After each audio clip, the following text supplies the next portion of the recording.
Hi, Phyllis here from southernfrugal.com. We're getting ready to make some white chip cookies.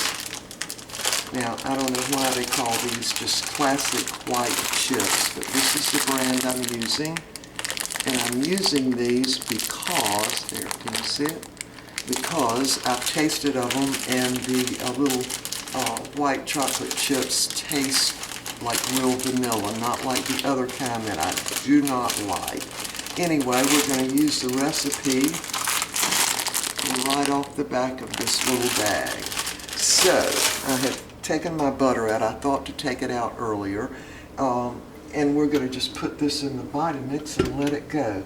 Now the other thing, I don't know if I mentioned this to y'all or not, but I got the blade with a little scraper on it. Yeah, I didn't get it until I had already done all my baking for Christmas, or most of it, so I only used it a couple of times. But anyway, we're going to use this today so I don't have to scrape the sides. I can get it in. Let's see. There. Okay, so we've got our butter already softened. Let me turn it down so y'all can see. Yeah, I'm over here in this little bitty sort of cubby hole here in my kitchen. Alright, so we're going to just cream that butter along with the sugar.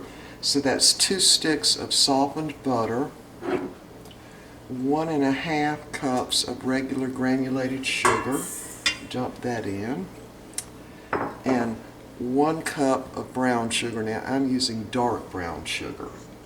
The recipe just said brown sugar, but I like the dark brown. Alright, so we're going to cream that along with 2 eggs, and these are also at room temperature. I'm just going to dump those in too. And I'm going to also go ahead and put 1 teaspoon of salt in there.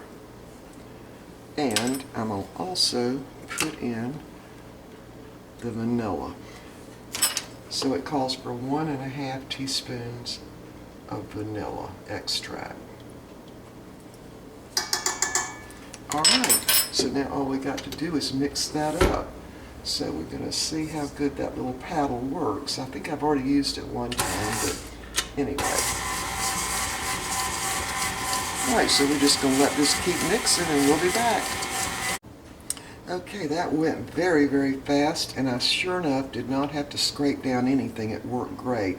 So now we're going to add 3 cups of flour, and I'm not sure if this little mixer blade is going to work with this, but anyway, we're going to give it a try.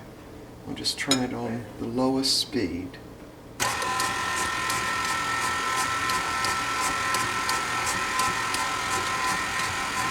I'm just going to keep adding this in. After I've added about half of it, I'm going to go ahead and add in 1/2 teaspoon of baking powder. Alright, I'm just going to keep adding this flour in and hope this works. We'll be back. Alright, that worked really, really well. I'm going to see if it won't continue to work after I add the chips in. And I'm going to also add 1½ cups of macadamia nuts, because that's what the recipe calls for, and this bag is 1½ cups. So we're just going to dump those in too. And let's see if I can get this machine to also mix this up. That would be great if it would. Alright, here we go. Nope, I don't think that's going to work. Anyway, we'll just have to mix those in with a spoon.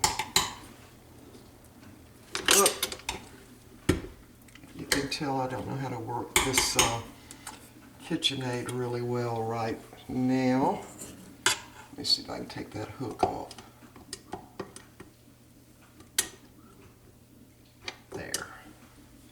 Alright, let me get this batter off of this little blade.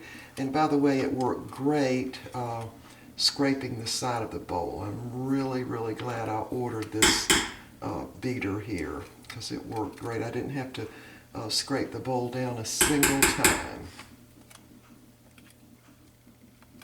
In other words, I just hooked it up, and I walked away. Alright, get my hands cleaned off here.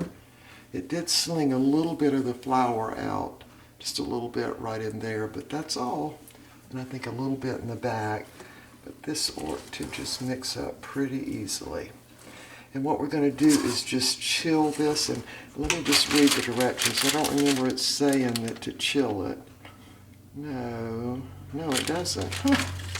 All right, well, we don't have to chill it, man. Usually with chocolate chips, they work out better if you chill them for a little bit. Actually, you know what? Those nuts and chips actually got mixed up in there really well. All right, let me get my cookie sheets ready and we'll be back.